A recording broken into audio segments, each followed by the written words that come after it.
দর্শক, এই মুহূর্তে সচিবালয়ে আছেন আমাদের বিশেষ প্রতিনিধি রিশান নাসরুল্লাহ, সরাসরি যুক্ত হচ্ছে তার সাথে। রিশান, জনপ্রশাসন সচিব কি বলেছেন, বিস্তারিত আমাদের জানাবেন।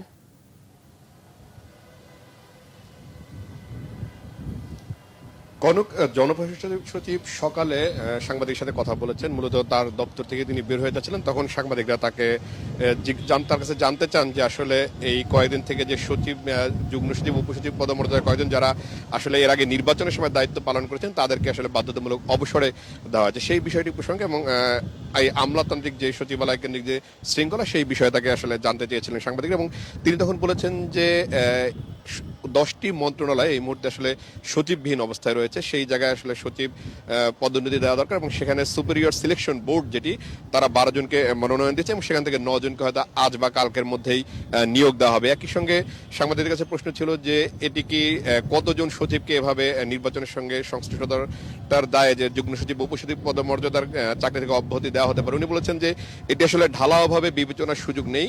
যারা 2014, 18 এবং 24-এ বিভিন্ন পর্যায়ে রিটার্নিং কর্মকর্তা হিসেবে দায়িত্ব পালন করেছেন তাদের বিষয়গুলি যাচাই বাছাই শেষে ব্যবস্থা নেওয়া হচ্ছে। অন্যদিকে অসৎ উপায়ে অর্থ আত্মসাৎ করা কিংবা অনৈতিক কাজে যেসব সচিবরা যুক্ত ছিলেন তাদের বিষয়ে তিনি বলেছেন যে এগুলো আসলে যদি কেউ অর্থ নিয়ে থাকেন বা এই অস্বাভাবিক লেনদেন থাকেন, তাদের যে হিসেবের বিষয়টি আছে সেটি বিবেচনা করে দুদকের মাধ্যমে আসলে তাদের ব্যাপারে মামলা করবে মন্ত্রণালয় এবং সেই মামলার প্রেক্ষিতে তাদের বিষয়ে আসলে ব্যবস্থা নেওয়া হবে।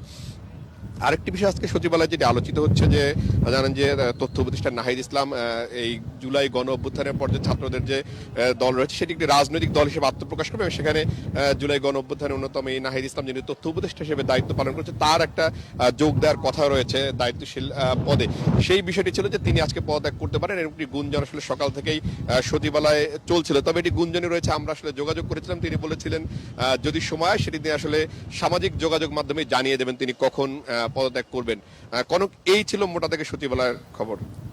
ধন্যবাদ রিশান নাসরুল্লাহ।